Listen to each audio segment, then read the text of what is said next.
I'm Rona Free, president of the University of St. Joseph in Connecticut, and on behalf of the university's Women's Leadership Center, I'm very happy to welcome you to this virtual event. Each year, our center collaborates with the World Affairs Council of Connecticut to commemorate International Women's Day. Earlier this week, our two organizations hosted a discussion on campus about women's rights in Afghanistan with Ambassador Roya Rahmani, former ambassador of Afghanistan to the US. This morning, we will hear from the ambassador of Ukraine to the US, Ambassador Oksana Markarova.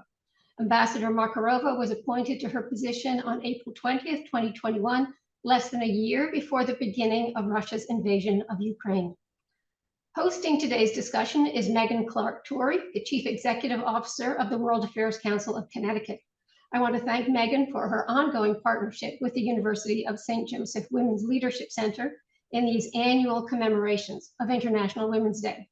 Megan Torrey became the Executive Director of the World Affairs Council of Connecticut in March 2014, after having served as Program Director since 2003.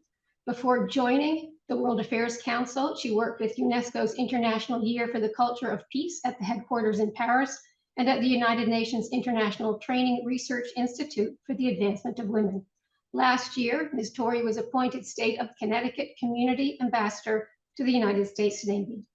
Thank you all for listening in today. Happy International Women's Day. And now I will turn this over to Megan Torrey. Megan? Thank you, Rona. And thank you everyone for joining us, and welcome back and happy International Women's Day, Ambassador Markarova. It's actually an honor and pleasure to be back. So I think a lot of us watched the State of the Union last night from our televisions at home or on our laptops or phones. And very important day today, because the way that the United States president opened the State of the Union yesterday, right away, was talking about Ukraine and the fight for freedom and democracy. You were there in the chamber. Can you tell us your impressions and what was it like to be there in the chamber last night? Thank you. Well, first of all, let me thank the World Affairs Council of Connecticut, and thank you to you, but also to the university and President Free for having me, and having me especially on the Women's Day.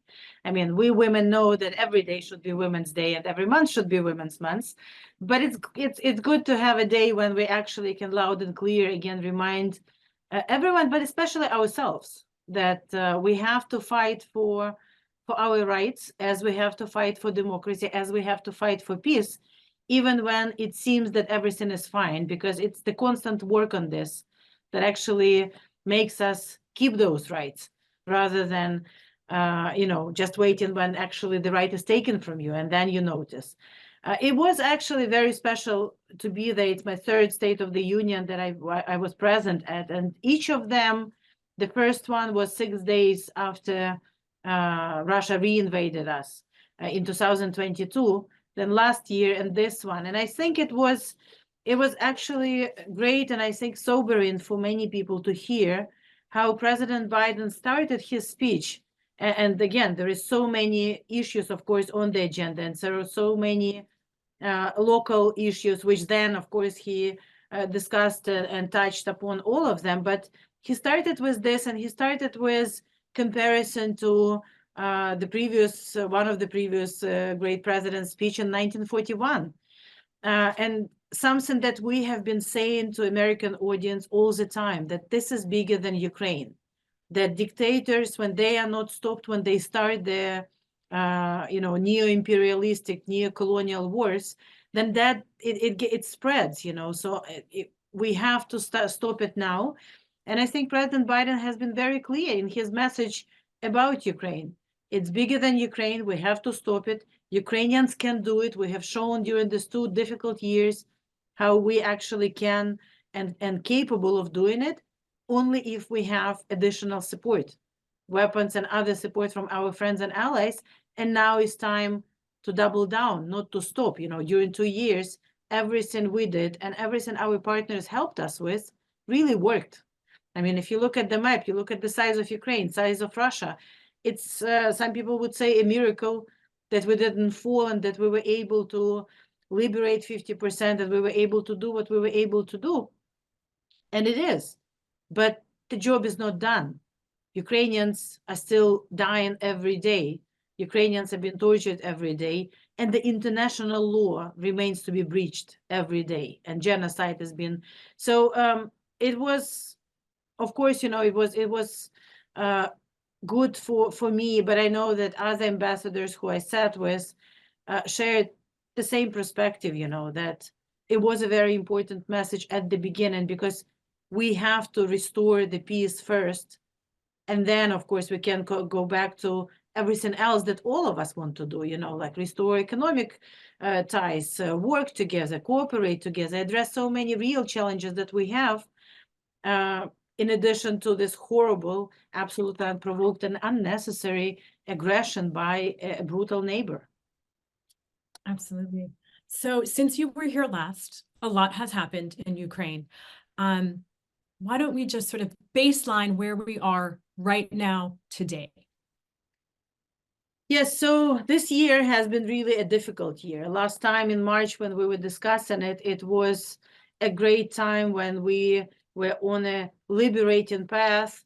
It was 3 months after Congress supported a major supplementary package in December 2022. It looked like we are gathering everything together for maybe a number of counteroffensive. Of course, it's, it never stopped. We always were. And after this time, we can say that on one hand, there is a lot we have achieved during this time. We held the front on a very long line, 800 miles and more.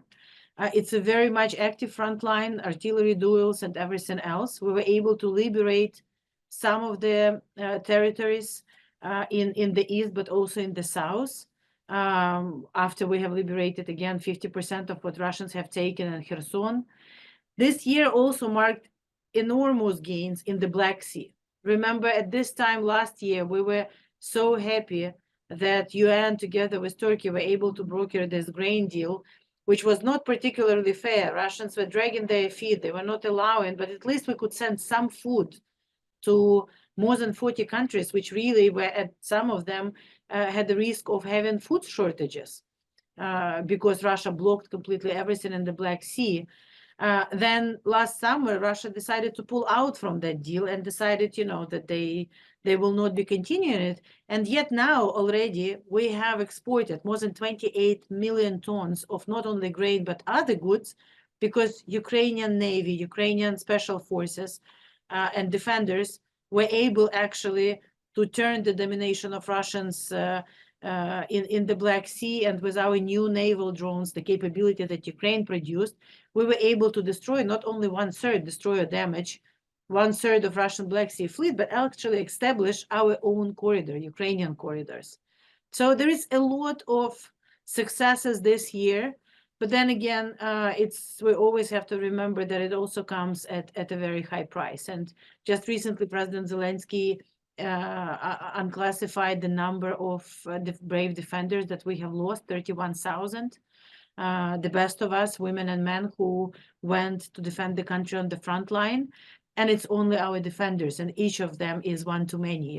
It's again, they should be doing what they were doing in their peaceful lives if Russia had not attacked us.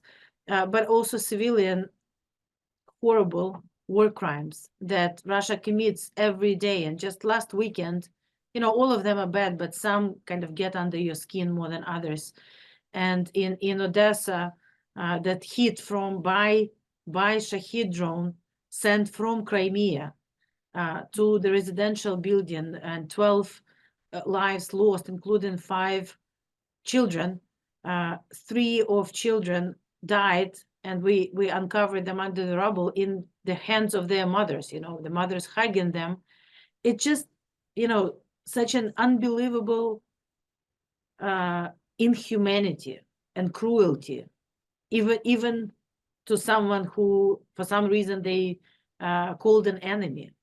And it just calls on all of us, and we have to stop it. It's no longer enough to just, support and defend. It's no longer, we have to stop this genocide that we see unfolding online for actually 10 years, but especially during this full-fledged phase of 2 years.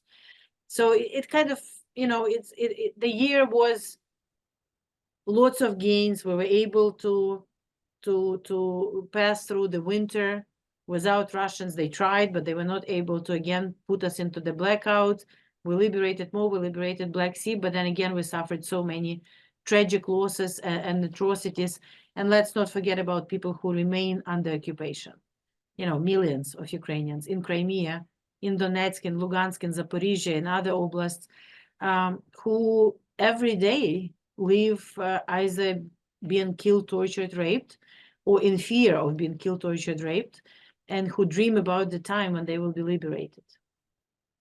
So let's talk about what what it's like on the front lines. I know that there was a report on CNN yesterday about the lack of equipment, right? When we're talking about arms and the lack of equipment, and the acute awareness that frontline troops are aware that they have to conserve bullets, they have to conserve any ammunition, as well as sort of understanding that you know, what's happening in U.S. politics, right? That they're acutely aware that these things are being held up in the United States Congress. What is the reality for those on the front lines? Well, the reality is always difficult. You know, I don't think any modern armed forces could even imagine fight in the conditions like this. I mean, we always had shortage of munition. We always had shortage of equipment. We are so grateful to everyone who helped us with it, and especially to the United States. I mean, the 4 supplementary packages that Congress so generously supported during the previous 2 years, and President and Pentagon, and especially Secretary Austin, who really, you know, it's an example of personal leadership of him and Chairman Milley and now Chairman Brown, who work with us on a daily basis, you know, on what we need, how to get it. But of course, since last November, we ran out of the previous supplementary package, and the new one is still being discussed in Congress. And the situation is getting worse and worse, you know, by day, because, you know, we at most have ratio of 6-to-1 in artillery places. And it's not like our armed forces can say, oh, we don't have enough equipment, so we will not be fighting on this place. I mean, they know what's behind them. They know they're defending their homes. They're defending their loved ones. They cannot and don't have the opportunity or luxury to say, well, if we don't have enough equipment, we might not be fighting in this area. So the lack of equipment is then replaced with the heroism and sacrifice of people. And again, those are the best of us, those who volunteer to defend on the front line. So, I mean, of course, it's again, the fact that we do not have enough equipment and we hold this line and we are conducting offensive operations and we are liberating the Black Sea just shows how capable and brave and relentless our defenders are. But, you know, time is of the essence. And this is something that we keep raising with all of our friends on the Hill, that, I mean, we understand that democracy requires discussions. We understand the complexity of the issue. We understand the need to provide information, and we're doing that 24/7, literally. But it's time to start taking the decisions, because we really need it, not just for us. You know, we need to stop it and not allow Russia to win, because if it gets bigger, if it gets to the NATO countries, and Russia is not very shy about actually saying what is the plan, you know, of rebuilding the Soviet empire or threatening so many other countries, then it's going to be more difficult. They're going to be more expensive. It's going to be many more losses, you know. So I'm, you know, I still remain optimistic. I owe it to our defenders on the front line, and I know that we have the support. You know, this is the most difficult part of it, that the majority of people I talk to on both sides of the aisles, they understand it and they support it. So we pray that soon we will see the bill passed, and it will open the door for Pentagon and other agencies to continue the support that we really need. Absolutely. Well, since it's International Women's Day, let's talk about conflict and how it affects women and girls, right? We know that conflict disproportionately impacts women, girls, children, whether it's heightened human trafficking, gender-based violence, rising in poverty, and unseen challenges like what the women that are left to run their communities, the women that are left to educate the children. Can you talk about how the war is impacting Ukraine's women and children right now? Yeah, so it's again, like everything in this war, it's a story of horrible tragedy, and yet also a story of unbelievable resilience and bravery, especially when we talk about women and children. So on the tragic side, I mean, of course, we have 12 million people internally or externally displaced, primarily women and children. 6 million outside of Ukraine, others who had to flee their homes in eastern and south of Ukraine and east part of Ukraine, to Kiev, to other places in Ukraine. Now, can you just imagine, a woman taking kids, taking all their lives, sometimes just in a backpack or in a car, that's like the best case scenario, and drive somewhere into completely unknown situation while being bombed, while losing half of her family, while not knowing whether she will be able to even have a place to sleep, or it's just, we, again, of course, it's always family matter to raise children, but women, especially at times when more men are drafted or more men are on the front lines, it puts increasing pressure on women. Now, in all the areas occupied, of course, women are also subject of all these horrible war crimes. And the Prosecutor General's office already registered 128,000 of war crimes. And this is actually a small number compared to the actual crimes. It's what already is documented and has the proof. And it's just something that committed after February 2022. Now, there are 274 cases of the conflict-related sexual crimes and sexual violence.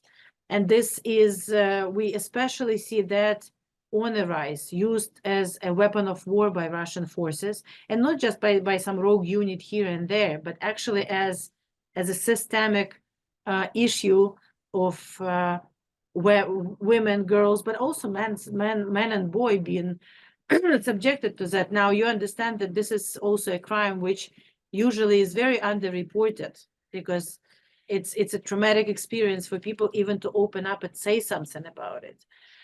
So it has been very challenging, very difficult. On top of just pure war crimes and violence, add to that children cannot get normal education, because even when you have bomb shelters in your schools and you have to go there 3 or 4 times a day, the interrupted process is definitely not what should be compared to the normal educational process. The majority of kids are behind in their vaccination schedules, not to mention the some that require constant care, and women too. The rise of PTSD and psychological trauma. That's why the First Lady and President put so much emphasis on these programs of psychological support and help. And we have the All Ukrainian program, which First Lady is championing, called How Are You? Not only fighting with stigma and telling people it's okay not to be okay, that you have to seek help, because 2 years into the full-fledged war, even if you're not affected on the front line, even if your house was not bombed, it's a traumatic experience, but especially so if you have been traumatized. But then again, if you look on the other side, the reason why Ukraine is not only did not surrender, but is winning actually this, is also because it's not just the armed forces that are fighting, it's all of us. And women are such an important element of this success. So first of all, we have lifted all restrictions in the armed forces for women. And we now have the highest percentage of women in the armed forces. And I have some sisters who went to school with me or worked with me, who I never would have thought that they would just volunteer and go to the front lines. And they're not just doing a journalist job or some other, related to, but they are right there in combat with their colleagues doing what they have to do in order to defend us, and it's remarkable. Second, as you already mentioned, in some communities and villages, we see communities where a lot of men went to defend, or a lot of men were killed because they were under occupation, and women have to take everything into their hands and run these communities, or pull their kids together and educate them together. And it's really inspiring to see how women are taking on these leadership roles, whether on a high level or community level, and they're doing amazing job. Amazing. It just, some examples are just so inspiring for all of us everywhere. And I think, one of the elements of that after you see so many women taking on these roles, there is no way of going back. Like, I do not see how in Ukrainian armed forces we will reintroduce some restrictions. No, it means that our own armed forces are going to be stronger even after we win because of that. And our reconstruction, which I'm sure will have a female face in so many communities and areas, is going to be better because of that. Because women have the holistic approach to it. Women think about how to do it, to incorporate everyone and to have all the community. And I don't have to say it as my own opinion, but there are numerous studies that when women participate in economies do better. When women participate around the peace negotiations, they are progressing faster, because naturally women are the creators of the communities, the gatherers of everyone around the table. So although we fight well too, as a number of Ukrainian women have shown. So I think, again, it's a story of again, enormous disproportionate affection of women and girls by all kinds of war crimes and violence, but also it's something where we can see how women are an irreplaceable ingredient of future victory in this war, but also victory in peace. And, it just means that we have to also, something that we learned, Ukrainian women, that we have to support each other better. That we have to be more kind to each other, be more supportive to each other. And that also is a very important part to remember on Women's Day. So it's true, the transformational power of women and how their inclusion everywhere makes a big difference, which is why you said what you said. It's not just one day a year on March 8th. It's 365 days a year. So last year, when you spoke to us, we talked about the number of Ukrainian children who were being trafficked across into Russia. A war crime in which Putin has formally been charged at the International Court of Justice. Could you give us an update? Have some of those children been recovered? What is still happening? It's an issue that is, shocking to the entire world. Absolutely. Well, first of all, it's clear to us after a year. I mean, we have been very vocal about it, but of course, after International Criminal Court indicted Putin and Lvova Belova, it became not only well-known, but also established fact that this war crime is a systemic, not accidental, but something that is planned, organized, and led by President Putin, an attempt to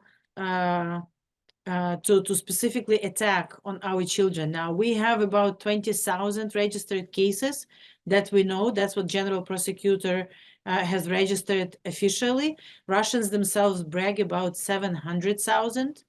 And unfortunately, we cannot exclude that the number is much higher than the official cases, because until we completely liberate territory and Russians do not get any access, not only to us, but also to any international organizations, to even data and information on how many kids they have, they take them into Russia, they change their names, they change date of birth, they change all the information that actually can then allow us to track them and leads to them, and then they put them for speedy adoptions. Now it's unbelievable for anyone for any normal person even to imagine how that can be possible. How can you deal with children? But it actually gets into the pattern.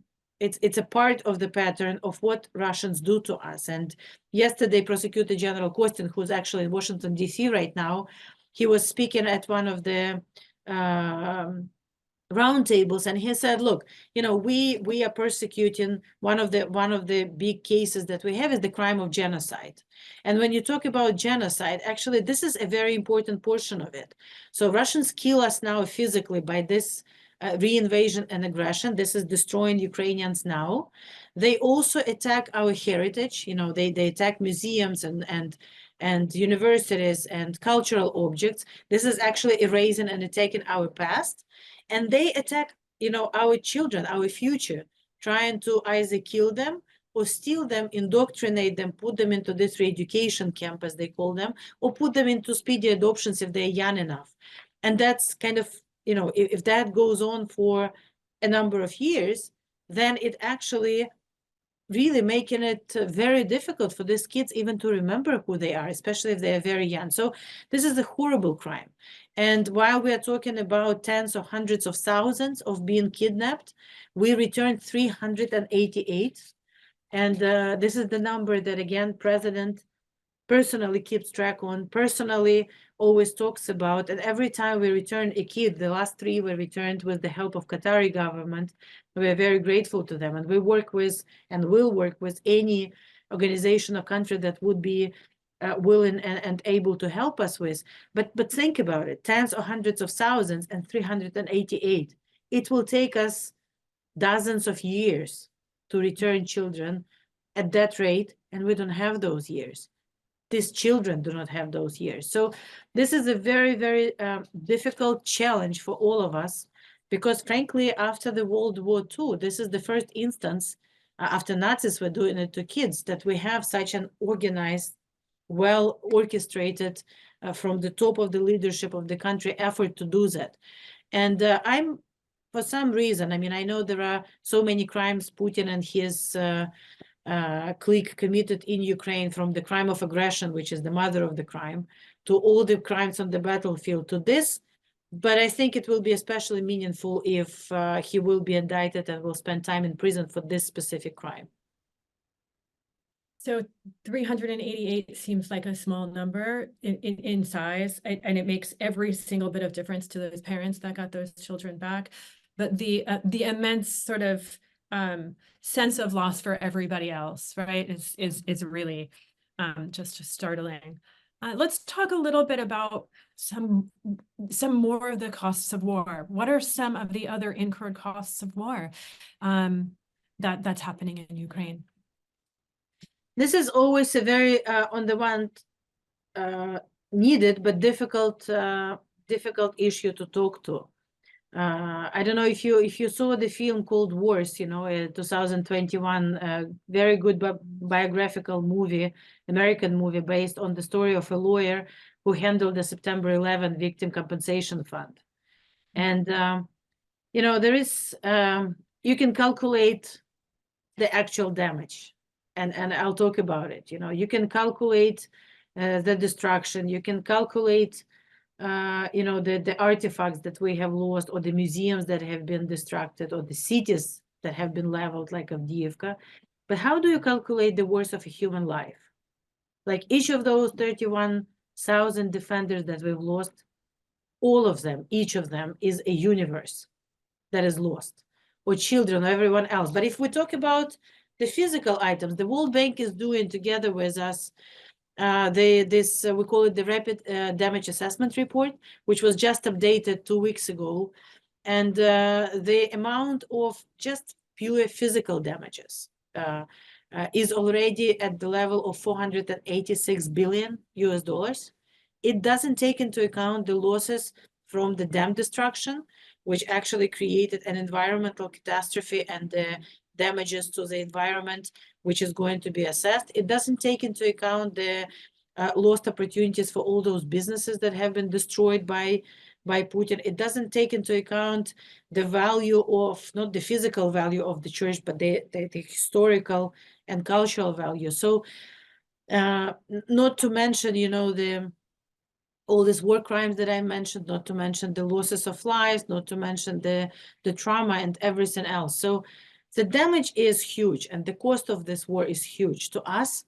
The cost of this war is huge to our partners too. You know, those who support us with all the support because these are the money that, of course, they know why they support us and why they pay, and we are very grateful to them.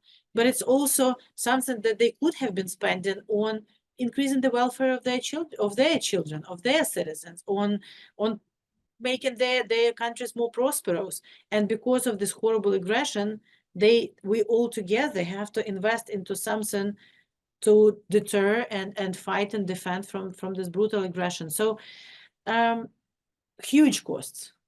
But then again, we always have to remember that whatever the costs are, and nobody is paying higher cost than Ukraine on this, we have to remember that the outcome of this will define whether we will live in the world which is still based on rules and order, or the strongest will be able to just come and do what they want to do, and everyone is in danger because of that. Since we're on the cost of war, I want to just bring in a quick question from Alexander, who I believe is an active part of our Ukrainian community here in Hartford. He's very interested in learning about how many universities in Ukraine have sort of been damaged, how many schools, right? Because education, right, is the heart of everything. Well, the number that we have now is 200 schools have been completely destroyed, and 1,600 have been damaged. Huge amount. It's just, unbelievable damage. And actually, the last data that we have also, that 1 of 7 schools in Ukraine, maybe that will put it in a perspective, because 200 and 1,600 seems like a big number, but just it's 1 in 7 schools have been damaged in one way or another. So there is no communities actually that have not been affected, because some are completely destroyed, like in Avdiivka or Bakhmut, the whole city has been erased. Some, like in Mariupol, have been destroyed. And now, since they are still under occupation, there is no possibility for Ukrainian children to get Ukrainian education there.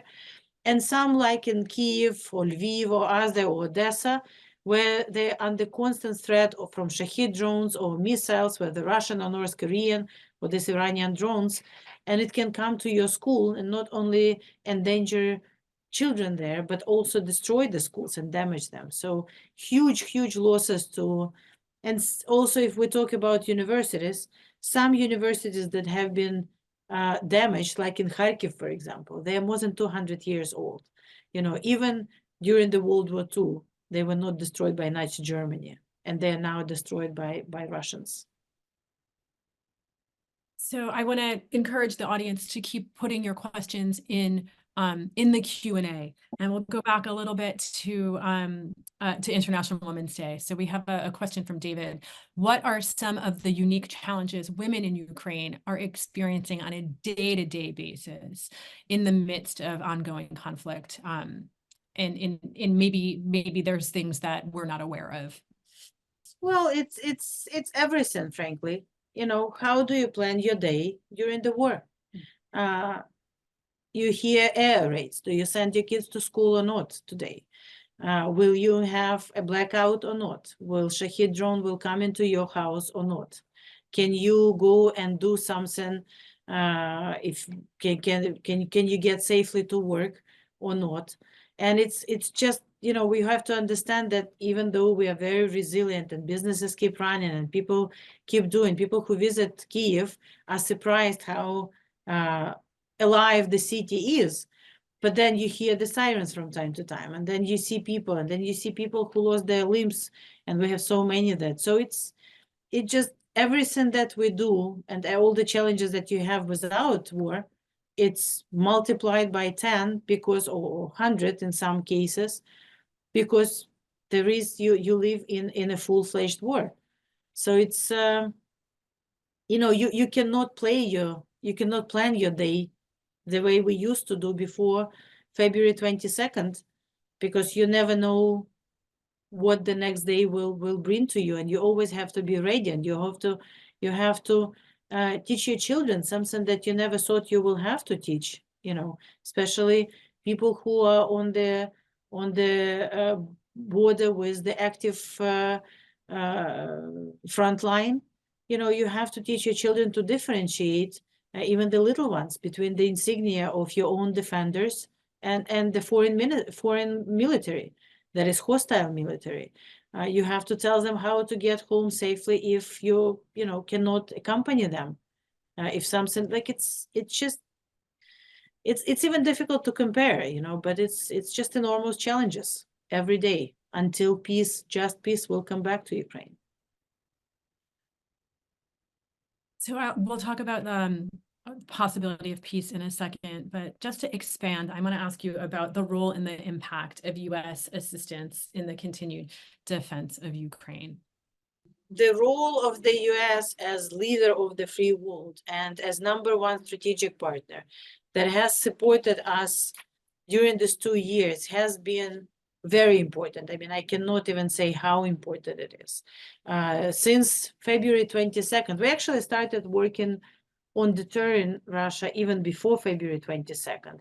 And if you remember, in 2021, when President Zelensky visited Washington, we signed the Framework Defense Cooperation Agreement with the US. And then we updated our Strategic Partnership Charter for the first time after 10 years before that. And that laid ground for actually increased cooperation in preparation for this. We started receiving our first increased defensive items supply in already December and January 2000, December 21, January 22. And we kind of hope that the strong messaging about potential sanctions, about military support, about the fact that Ukrainians will not surrender will reach Russian ears. And we didn't hope, frankly, Ukrainians, that we will be able to change their intent. We knew their evil intent was always there. They've shown it to us in 2014. They've shown it in other countries before, like in Georgia and other countries. But we hope that they would calculate that it's going to be too risky, and unfortunately they didn't. But they're almost more than 44 billion of security assistance, almost 23 billion in direct budget support, and 2.3 billion in humanitarian support have been a game changer during these 2 years. So we're very grateful. We will always remember what American people did during this year, and Congress on a very strong bipartisan basis, and President Biden and his administration in supporting us. And we are asking American people to stay with us and stay the course with us. And we're asking Congress to find the solution through which they will be able to actually continue this support so that we can actually win this. We can finish this war. We can return to normal cooperation, which is going to be beneficial for both of our countries. So, it's, let me say it even more direct, if US stays with us and we are together, or shall I say not if, when, because I'm positive that US is with us, then we can win together. But if the support is not going to be there, then all of us, all free world, would fall together. And we cannot let it happen. So I'm going to bring in a question from Michael Vanderpool. He wishes you a happy International Women's Day, Ambassador. He wants to know, is there a clear path to peace that you see right now? We see the conflict continuing. Do you see a clear path to peace at this time? Absolutely. Ukrainians always were peaceful. We never intended to attack Russia. We were never any threat to Russia, unless, of course, you think that a neighbor who is totally different from you, with our aspirations to be free, democratic, European, is a threat. And, the fastest, of course, path to peace is for Russia to stop the war. This is their war of choice. We did not start it. We are not going to continue it if they will stop. So if they stop the aggression and get out from our territory, this is going to be the end of the war. Now, unfortunately, we see on the battlefield, we see everywhere in Ukraine, and we hear from Putin that is not what they're going to do. And we have to focus and double down on military, defensive, budgetary support to Ukraine and sanctions to Russia and isolation to push them to do that. But Ukrainians always wanted peace more than anyone else. That's why, and diplomatic path was always very important to us. We used it, and we actually did a lot on that path since 2014, when we signed this Minsk Accords, which were not particularly fair to Ukraine, but we tried to implement them to the T. And we had 200 rounds of negotiations with Russia during 8 years, and we had almost 20 ceasefires, which Russia violated all of them. And then they violated again when they invaded us. But even now, from the very beginning, in 2022, President Zelensky, in parallel with fighting, defending, because of course we don't have other choice, he put together his peace formula proposal to everyone. And it's a very realistic and very balanced peace proposal, which is only based on the UN Charter and UN approved documents before. It has 10 steps. We're discussing it with all countries because we want it to be not just Ukrainian peace formula, but all of us peace formula. The number of countries that joined the discussion, which started with a couple of dozens at the beginning, now at the last meeting in Davos, there were 83 countries and international organizations. We hope the number will be growing, and we're working on the leadership summit that will be in Switzerland, that we actually can come together and work out and develop this peace proposal, which is going to be on the table. And as soon as Russia will be able or willing to stop their aggression and sit and have something, we already have this path. Because again, we have to remember, it's not just about Ukraine and Russia. It's about the international law that has been breached. It's about the territorial sovereignty and territorial integrity that has been breached by Russia. It's about a number of international laws, which are the basis for the UN Charter, which are the basis for all international organizations that Russia has brutally violated. So we have to restore that, and that's why we are calling it a just and lasting peace. That it's not just to end the hostilities, it's not just for Russia to stop the war in Ukraine, but also to find a solution which will help not only to address it holistically, but also prevent it in the future. So, but it's a very realistic path, and the growing number of countries that are joining that platform and that discussion clearly shows us that it's not just important for us, it's important for all of the countries. So as a follow-up question, it looks like a question that's been transferred from the chat, so I don't have a name, but how are Ukrainian women participating in the peace process? So we have the peace process, and you stated before that women's participation at the table makes all of the difference to building sustainable communities. So how are we making sure that Ukrainian women's voice is being heard and is an active participant? Well, you hear this very loud Ukrainian voices, whether it's in the government or in the parliament or in our European integration path, which is very important to this peace process, or among the growing number of female ambassadors that represent Ukraine in a number of countries. I'm the first female ambassador of Ukraine to the United States, but we have more women appointed by the president and foreign minister.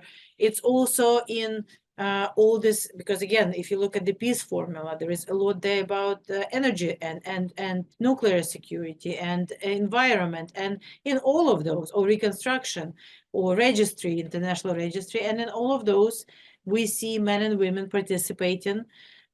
Sometimes not as many women as we would like to, but that's, I think, the challenge we face in many countries. And this is where again, for President Zelensky, it's a priority, and I want to encourage women also to not to self-limit ourselves, but be more confident and play more prominent roles in it. So I have a question here from Jim. It's a little bit of a pivot. He wants to know how has the situation and the war happening in Gaza impacted Ukraine at all? Has it been harder to keep attention and focus on your needs? What has been the impact?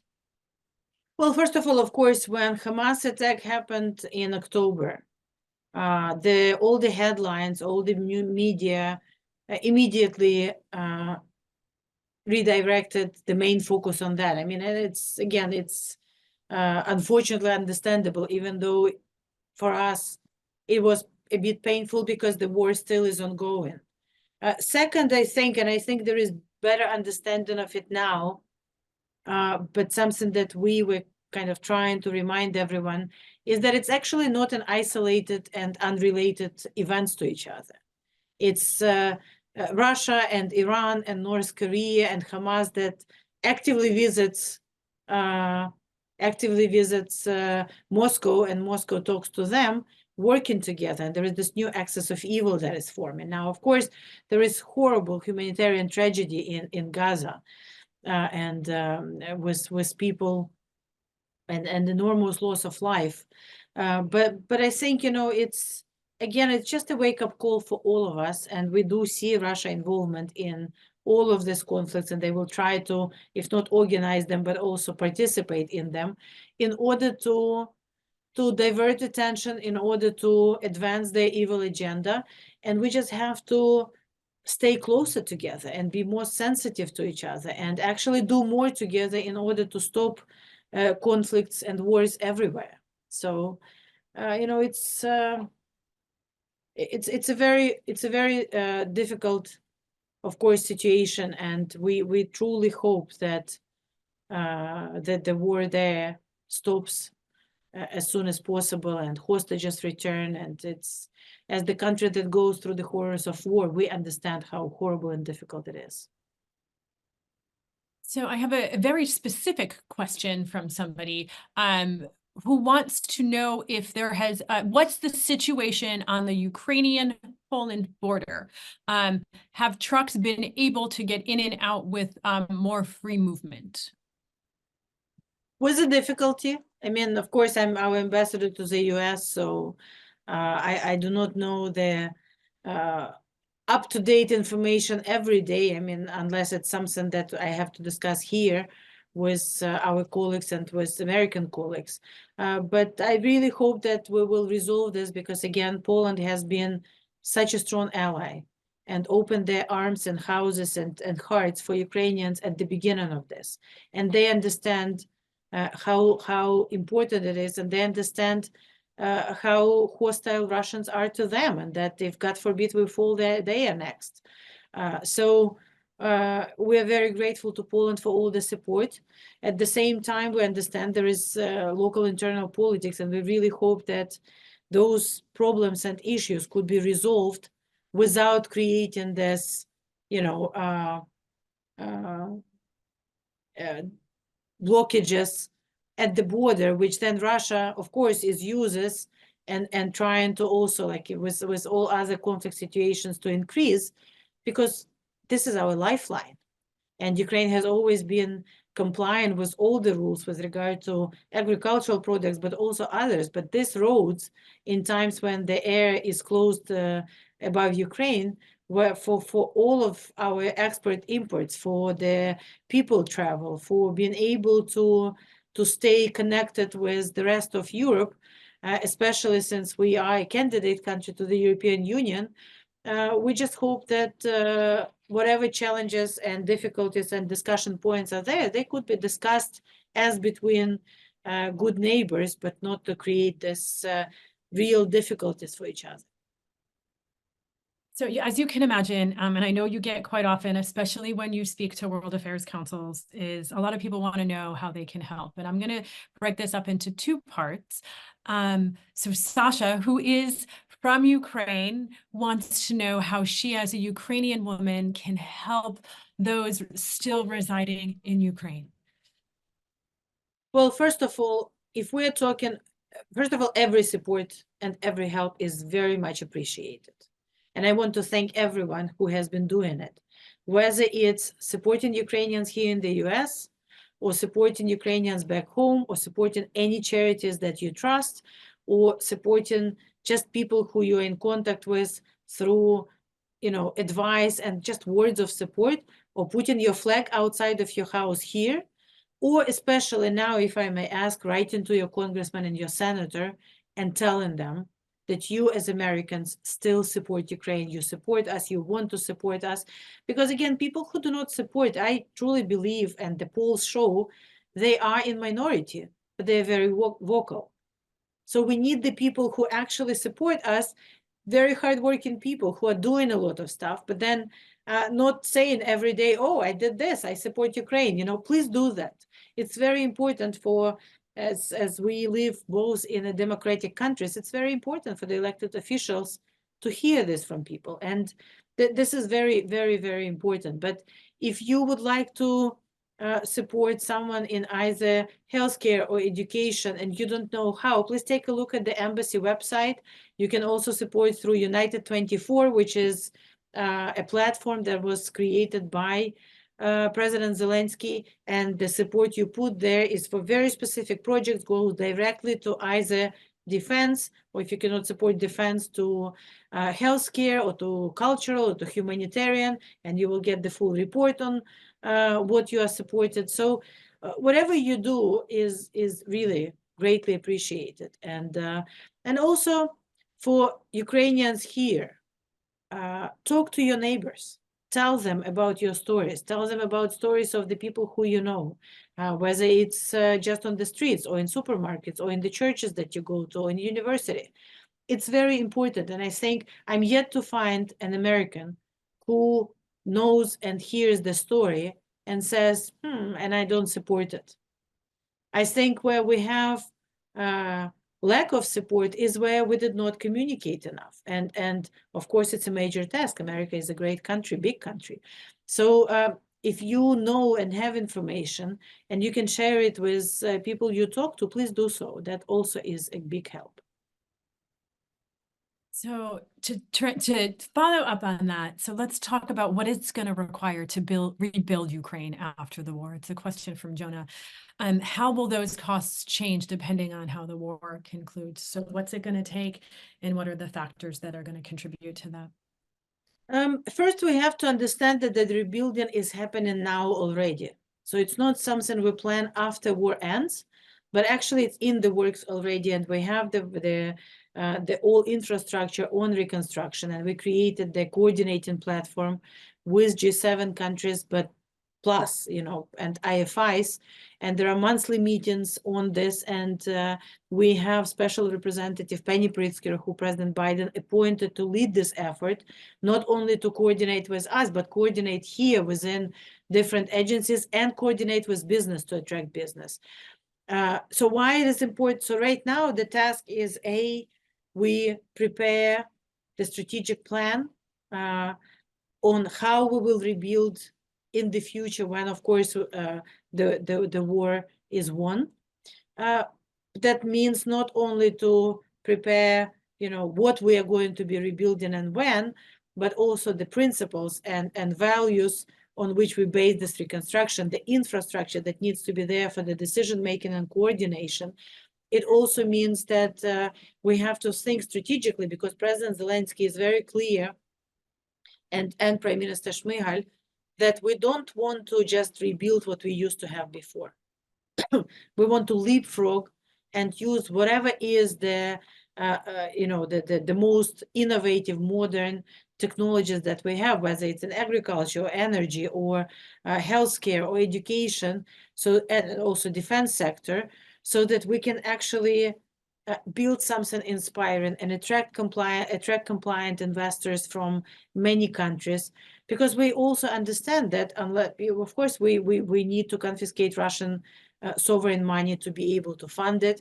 Of course, we hope that after we win, there will be talk and result on the reparations, that we hope that our friends and partners and international financial institutions will help us. But the question whether we will be able to do it on a massive scale will depend on whether we will attract business in massive numbers to come and invest and be part of our success. So this is a big part of the work now. We are rebuilding some in order to sustain the life and business. So some bridges, some apartments. So it's again, it's while we are planning the big reconstruction, we are doing the smaller reconstruction right now. And this is something that is a light at the end of the tunnel for us. together with our future membership in European Union and NATO, this is what keeps people motivated, that not only we're defending our homes, which is, there is no other choice, of course, but that we are also defending us and working towards something better for every Ukrainian. So as I know our time is drawing short here, I want to ask you, as we sit here on International Women's Day with you, a transformational leader who's leading the way, a shining example for all Ukrainians, what is the message that you, and not just Ukrainians, a shining example for the world? What message do you want to leave us with today, Ambassador Markarova? Well, you know, we have been, first of all, thank you for this kind words, and it's actually people on the battlefield and people in Ukraine who are true leaders. You know, I'm just doing my job and trying to do it to the best of my ability in order to be able to serve my country. But you know, I think, you know, more and more when we go through this horrible war and truly not just conflict but genocide, we talk about we think about the horrible wars in the past. And I always remember, you know, the phrase that Elie Wiesel, you know, a Nobel Prize laureate and the Holocaust survivor himself, said that at some point that we always must take sides, that neutrality helps the oppressor and never the victim, and silence encourages the tormentor and never the tormented. And I remember at the beginning of this horrible, again, re-invasion, Margaret Brennan, at the Face the Nation, at one of the early programs, he said that, you know, we journalists have to be, I will not quote her exactly, but she said that journalists have to be neutral and have to be kind of above all of it. But she said, when you see something as clear as this, and an aggression which is so unprovoked, you still have to be objective, but you can no longer be neutral. And I think this is the message that, because we can only win it if we all stay together, all people who believe in these values of freedom, independence, dignity, territorial integrity, sovereignty, if we all try to be objective, but not be neutral in face of this horrible cruelty and violation and war crimes. Only like this we can win, and only like this we can actually deter, because unfortunately Putin is definitely an evil guy, and Russian Federation is a criminal federation doing this now, but he's not the only one. And we have to restore the global order, as big as it sounds, in order for all of us to be able to return to our normal lives, not just doing something maybe smaller, but no less meaningful to us. And for women who want to come back to just raising their children and growing food and just having coffee with their girlfriends, you know, and talking about something else than fighting and saving the world, but maybe about, you know, new movie or new book or something completely silly. And I really hope that Ukrainian women will be able to come back to that soon. And to do that, we need all other women everywhere else to stand with us and fight with us now, so that we can get to that peace faster. Madam Ambassador, it was a pleasure and an honor to host you again today for International Women's Day. We hope nothing but the best for you and peace in your country. And thank you so much. And I hope I get a chance to talk to you again. Absolutely. And hopefully the next 8th of March, we can be analyzing the victory and how we're moving ahead with everything that we discussed that will happen after that. So thank you, and happy International Women's Day. Happy International Women's Day to all.